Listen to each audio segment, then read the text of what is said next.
Notre célèbre inconnu, c'est un homme, ok? Et c'est un homme qui est israélite et qui est un artiste, ok? Ouais, c'est vrai, un artiste. Donc, homme, israélite, artiste. Pour être plus précis par rapport à l'art qu'il fait, c'est en fait un musicien, un psalmiste. Et aujourd'hui, j'ai le grand plaisir de vous parler de Asaph. Ok? Alors, pour ceux qui ignorent ce nom, vous le retrouverez 12 fois dans le livre des psaumes, dans le titre, plutôt que psaume de David, Moïse, Corée. On a 12 psaumes qui sont écrits par un tel Asaph. Il s'agit du psaume 50, du psaume 73 jusqu'à 83. Et ce personnage, il n'est pas connecté avec une histoire de la Bible particulière. En fait, ce qu'on sait de lui, c'est son expérience avec Dieu, ses prières et ses compositions. C'est ça qui arrive jusqu'à nous. Il y a beaucoup de théologiens qui essayent de le faire connecter avec un tel Asaph, chanteur dans la cohorte de David. Si vous lisez à la maison les psaumes d'Asaph, moi je pense personnellement, avec le peu de connaissances que moi j'ai, que c'est difficile de voir quelqu'un du temps de David à écrire ces psaumes. Puisque dans ces psaumes, on a son vécu spirituel, bien sûr, mais on a aussi des détails qui nous font penser que cette personne a probablement vécu après l'exil. Okay? Les autres choses que probablement on sait par rapport à lui, c'est qu'il était un lévite, c'est qu'il est probablement un habitant du royaume du sud, donc de Juda, et qu'il était un chanteur. Les spécialistes disent aussi que peut-être Asaph n'a jamais existé. Parce qu'un asaphite, c'est un chanteur du temple. Donc peut-être un groupe de chanteurs du temple s'est dit, on va composer plusieurs chants et on va signer Asaph. Mais comme on ne sait pas tout ça, aujourd'hui les amis, moi je propose qu'on parte du principe qu'Asaph, c'est un homme qui est de la tribu de Lévi, qui a vécu dans le royaume du sud, à Juda, juste après qu'ils sont rentrés de Babylone. Et cet homme, il a des choses vraiment à nous enseigner. On peut apprendre de son expérience. Et ce que j'ai fait, c'est que j'ai pris ces psaumes, j'ai commencé à les lire, à les étudier, et je me suis dit qu'il y a quand même 3 messages qui sont dans ces psaumes qui m'ont beaucoup interpellé et que j'espère qu'ils puissent aussi vous interpeller à vous. Alors, la question c'est, est-ce que vous êtes prêts? Très bien. Alors les amis, on va plonger dans ces 3 messages. Premier message que je trouve dans les psaumes d'Asaph, Dieu est mon juge et tôt ou tard il me fera justice. Je vous demande d'ouvrir avec moi dans le psaume 50 et on va lire du verset 3 jusqu'à 6. Alors, psaume d'Asaph, c'est le chapitre 50 et on va lire le verset 3 jusqu'à 6. On va essayer de connaître mieux ce monsieur, ce fameux Asaph. Moi, je suis content parce que moi, j'adore la musique. Donc, parler de quelqu'un qui compose, qui fait de la musique, ouais, je m'identifie à lui. Donc, regardons ensemble ce qu'il dit. Psaume 50, verset 3, verset 6, il dit comme ça. « Il vient notre Dieu. Il ne garde pas le silence devant lui. C'est un feu dévorant. Autour de lui, une violente tempête. Il crie vers le ciel en haut et vers la terre pour juger son peuple. Rassemblez-moi mes fidèles, qui concluent mon alliance sur sacrifice. Le ciel dira sa justice, car c'est Dieu qui est juge. » Pause. C'est écrit pause sur le texte. Peut-être si vous avez une version plus ancienne de la Bible, vous avez le mot cela ou cela. Bon, je ne sais pas comment on le prononce. En occasion, c'est de l'hébreu, donc c'est ni moi ni vous qui aurez raison. Ce serait plutôt les Israélites. Alors les amis, Dieu est mon juge et tôt ou tard, il me fera justice. Est-ce que tu as déjà été victime d'une injustice? Malheureusement, si tu habites dans la même planète que nous, oui, cela t'est déjà arrivé. C'est quelque chose que peu importe notre condition sociale, l'âge qu'on peut avoir, l'argent qu'on peut avoir sur le compte, nous tous, on connaît ce sentiment d'injustice. Et des fois, c'est déjà difficile à gérer le sentiment d'injustice, mais c'est difficile à en sortir de cette injustice-là. Et des fois, même les arguments, les explications, les revendications, tout ce qu'on peut faire pour trouver justice, soit empire encore plus la situation, soit fait strictement rien. Moi, je trouve qu'il n'y a pas un être humain qui ne sent pas quelque chose bouillonner dans le cœur devant une injustice. Encore pire, quand cette injustice elle est faite contre nous, envers quelqu'un qu'on apprécie beaucoup. Et le texte dit que le Seigneur s'intéresse aussi à la justice.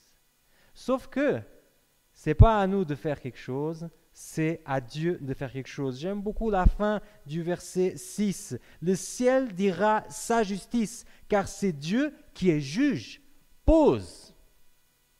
Rigolo, hein?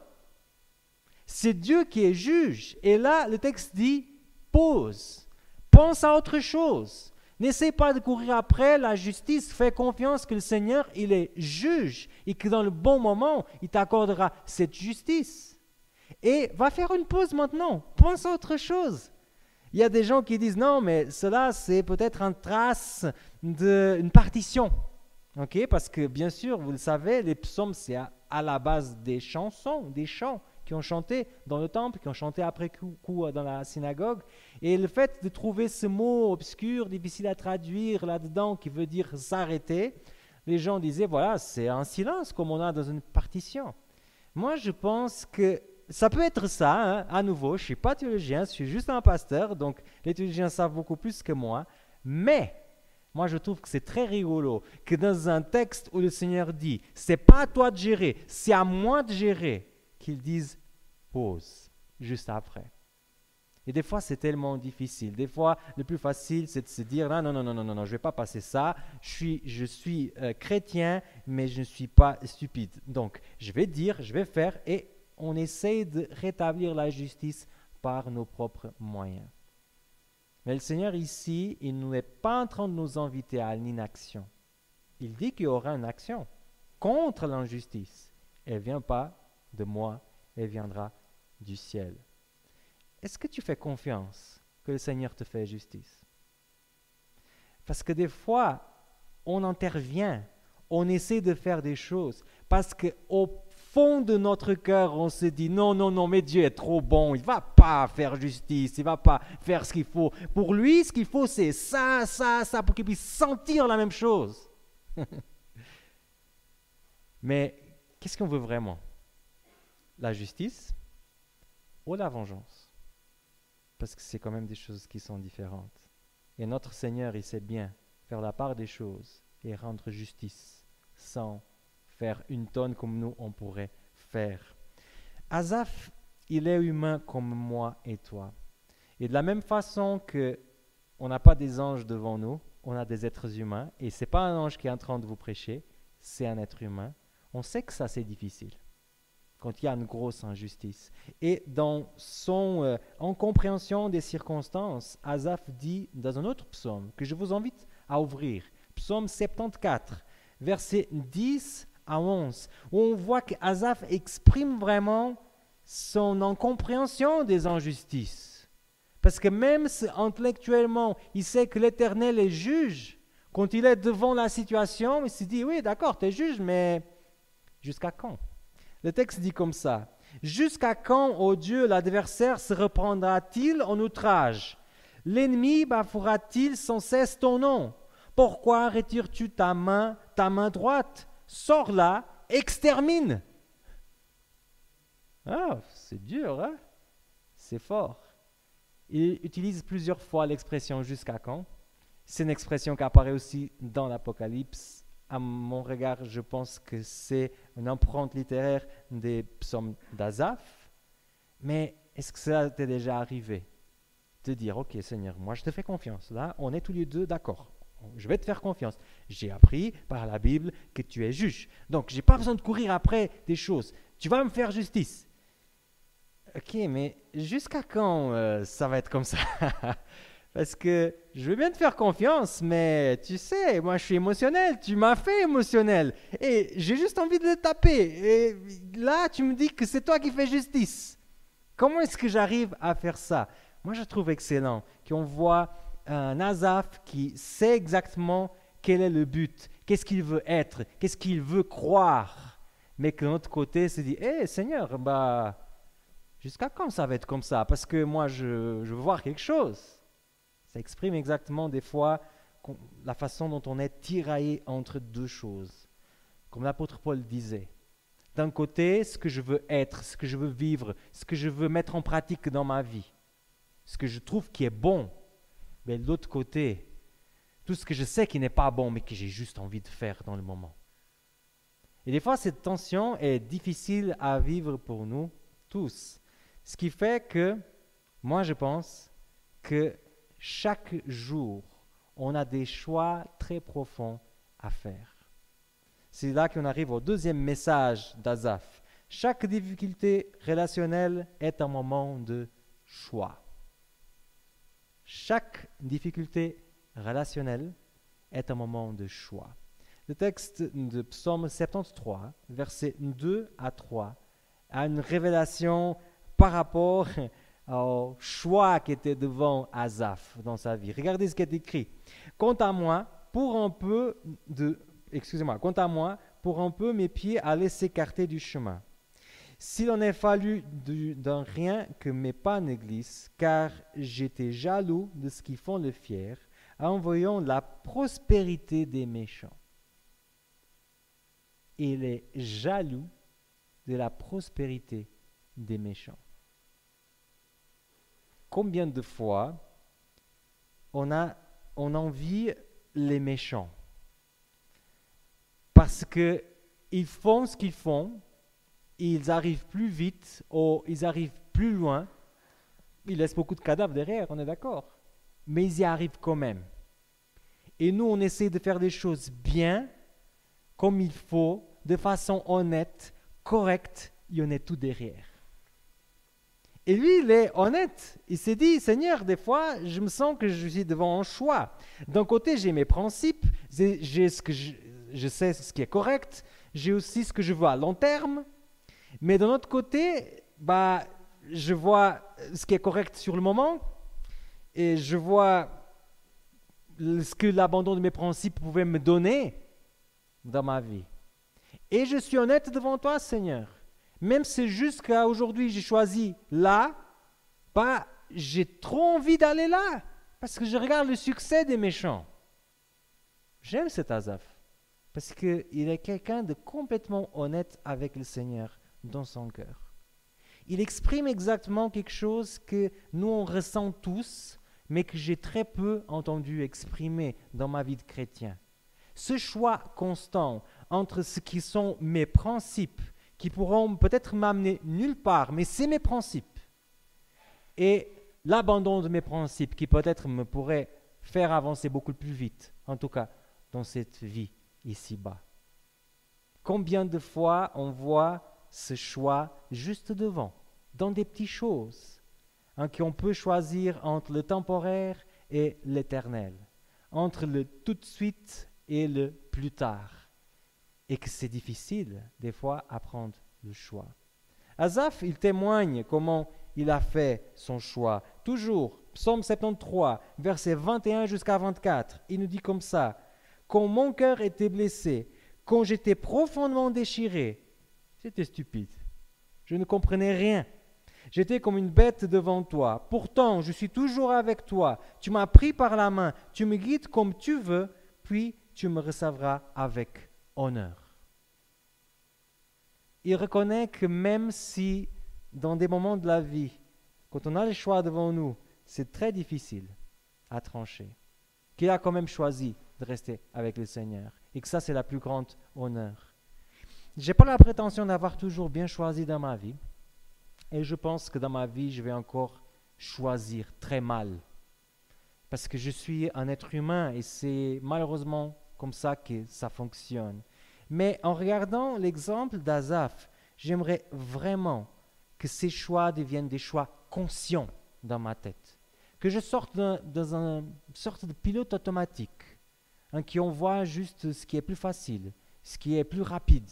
Et que je commence vraiment à me poser des questions et à bien choisir avec le Seigneur, même si cela représente que je serai plus derrière dans la ligne sociale ou dans la réputation du monde. Troisième chose, Dieu s'en fiche de ta religiosité, il veut une relation. Alors oui, j'ai bien mesuré mes mots. Dieu s'en fiche et j'ajouterai complètement de ta religiosité, de ma religiosité. Ce qu'il cherche, c'est une relation. Pour cela, psaume 50. Revenez juste en arrière. Et je pense que le psaume qui m'a plus touché d'Asaph, c'est le psaume 50.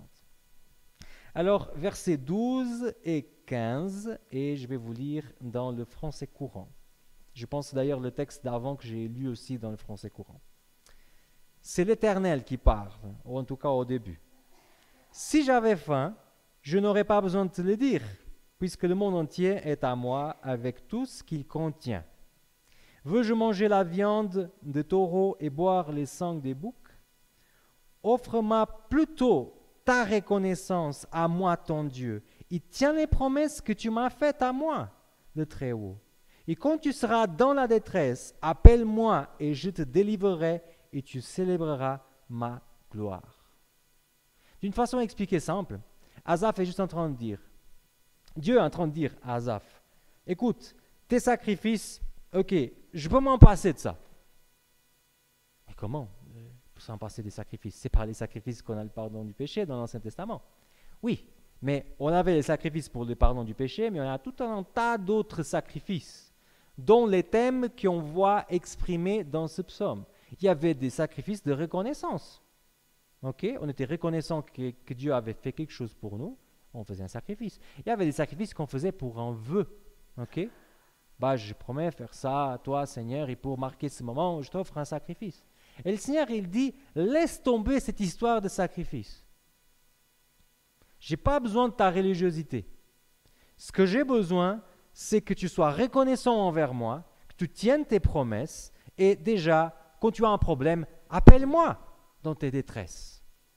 J'ai regardé ces trois caractéristiques à la maison. Je me suis dit, ok, le Seigneur, il veut la reconnaissance, qu'on tienne nos paroles, nos promesses, et qu'on l'appelle dans la détresse. Est-ce que ce n'est pas exactement ce qu'on veut d'un ami? C'est exactement ce qu'on veut d'un ami. Qu'il soit reconnaissant, que quand il nous fait une promesse, qu'il puisse tenir cette promesse. Hein, c'est toujours bizarre de gérer des personnes qui disent une chose, ils font l'autre. Hein. Et pour finir, ce que tous les amis apprécient, quand tu as un besoin, dis-moi pour que je puisse t'aider. Reste pas en silence, appelle-moi. Le Seigneur est en train de dire à Asaph, et je pense à chacun de nous, arrête avec ces choses rituelles que tu fais sans rien réfléchir. Et commence à me traiter comme si on était vraiment amis, parce que c'est ça que je cherche avec toi. Un peu de reconnaissance, ça serait bien. Si tu me dis que tu vas faire ceci, que tu as un rendez-vous avec moi, sois au rendez-vous. Et écoute, si jamais tu as un souci dans ta vie, tu as un problème, va pas parler à tout le monde, viens vers moi, parce que je suis ton ami. Et si tu as un souci, moi je vais être le premier à t'aider et à savoir. Moi je trouve beau ce Dieu qui dit, arrête avec ces sacrifices, viens, on va s'asseoir ici, discutons juste un moment. Bien sûr, parce qu'il ne faisait pas les sacrifices avec le bon cœur, je le sais. Mais ce Dieu qui est ami d'Asaph, qui l'a montré autant de choses, qui l'a fait cheminer autant, m'inspire vraiment. Je veux que ce Dieu d'Asaph puisse aussi être mon Dieu. Je veux que ce type de relation qu'Asaph avait avec le Seigneur, qui l'inspirait jusqu'au point d'écrire des chansons pour lui, qu'il puisse aussi être mon histoire de vie. En résumé, laisse le Seigneur faire justice. Fais confiance de la même façon que quand il promet quelque chose, il fait, que cette justice qu'il te promet, un jour, il va te donner. Deuxièmement, où est-ce que tu veux vraiment investir? Est-ce que tu veux investir à long terme ou à court terme? Temporel ou éternel? Tous les jours, on est mis devant ces choix, dans les plus petites choses jusqu'aux plus grandes. Qu'est-ce qu'on veut choisir? Faisons que ce choix sorte de notre inconscient et devienne dans le domaine du conscient, qu'on puisse vraiment prendre position pour le Seigneur dans notre vie. Troisièmement, la vraie spiritualité, c'est en fait une amitié avec Jésus-Christ. J'ai dit ça 1000 fois depuis que je suis à l'église de la Chaux-de-Fonds, et d'ici 20 ans, je dirais encore 1000 fois, parce que je trouve qu'il n'y a rien qui peut donner plus de boost dans notre vie spirituelle que de voir le Seigneur comme un ami et de vivre cette amitié à 100% dans notre vie. Alors les amis, j'ai l'impression qu'Asaph, il a vécu cette amitié avec le Seigneur. C'est ce que j'aimerais aussi vivre dans ma vie.